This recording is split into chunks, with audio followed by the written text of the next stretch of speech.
Assalamualaikum warahmatullahi wabarakatuh. Perkenalkan, nama saya Tarisa Dina Putri dari Universitas Muhammadiyah Profesor Dr. Hamka, kelas 2E Manajemen dengan dosen pengampu saya Ibu Ade Maya. Kali ini saya akan menjelaskan mengenai intangible asset. Sumber yang saya gunakan berasal dari internet berupa PowerPoint. Intangible asset atau aset tak berwujud adalah hak istimewa, keuntungan kompetitif yang tidak memiliki substansi atau harta tidak terlihat yang dapat memberikan manfaat. Kategori aset tak berwujud ada dua. Yang pertama, limited life atau umur terbatas. Penyusutan dalam aset tak berwujud disebut amortisasi. Caranya, yang pertama, mendebitkan akun expense dan mengkreditkan akun dari intangible asset sendiri. Amortisasi expense masuk ke dalam operating expense di laporan laba rugi. Yang kedua, umur tidak terbatas atau indefinite life, dia tidak mengamortisasikan. Jenis-jenis umum aset tak berwujud. Pertama, ada hak paten. Yang kedua, ada hak cipta atau copyright. Yang ketiga, ada trademarks and trade name atau merek dagang. Yang keempat, ada franchise dan license. Yang kelima, ada goodwill. Hak paten. Hak paten adalah hak eksklusif untuk memproduksi, menjual, atau mengontrol sebuah penemuan untuk sejumlah tahun tertentu dari tanggal yang dibelikan.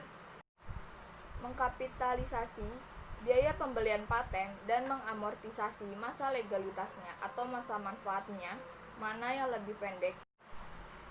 Fee hukum yang dikeluarkan untuk keberhasilan mempertahankan paten dikapitalisasi ke akun paten.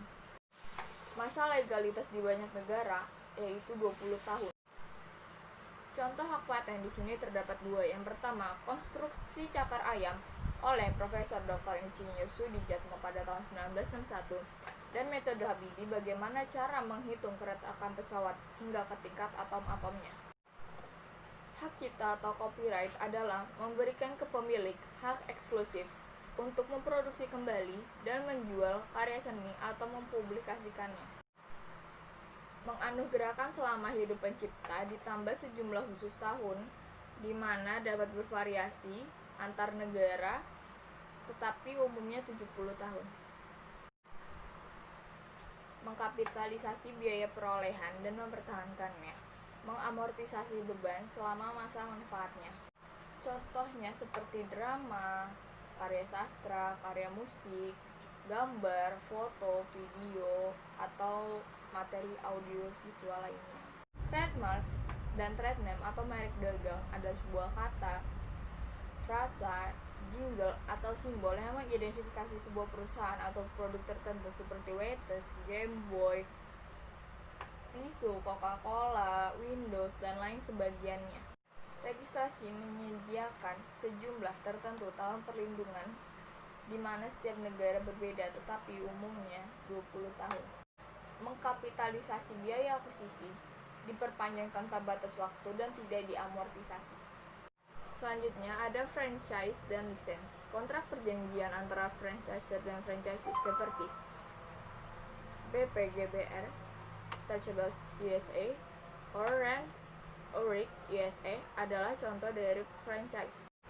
Franchise atau lisensi dengan umur yang terbatas harus diamortisasi ke beban selama umur atau masa manfaat franchise sendiri. Franchise dengan umur yang tidak terbatas harus diakui harga perolehannya dan tidak diamortisasi. Yang terakhir ada goodwill, termasuk manajemen luar biasa, lokasi yang diinginkan, hubungan pelanggan yang baik, karyawan yang terampil, produk berkualitas tinggi, dan lain-lainnya. Hanya dicatat pada saat seluruh bisnis dibeli. Goodwill dicatat sebagai kelebihan dari harga pembelian atas nilai wajar aset bersih yang diakuisisi yang dapat diidentifikasi. Goodwill yang dibuat secara internal tidak harus dikapitalisasi. Sekian dari saya, kurang lebihnya mohon maaf. Wassalamualaikum warahmatullahi wabarakatuh.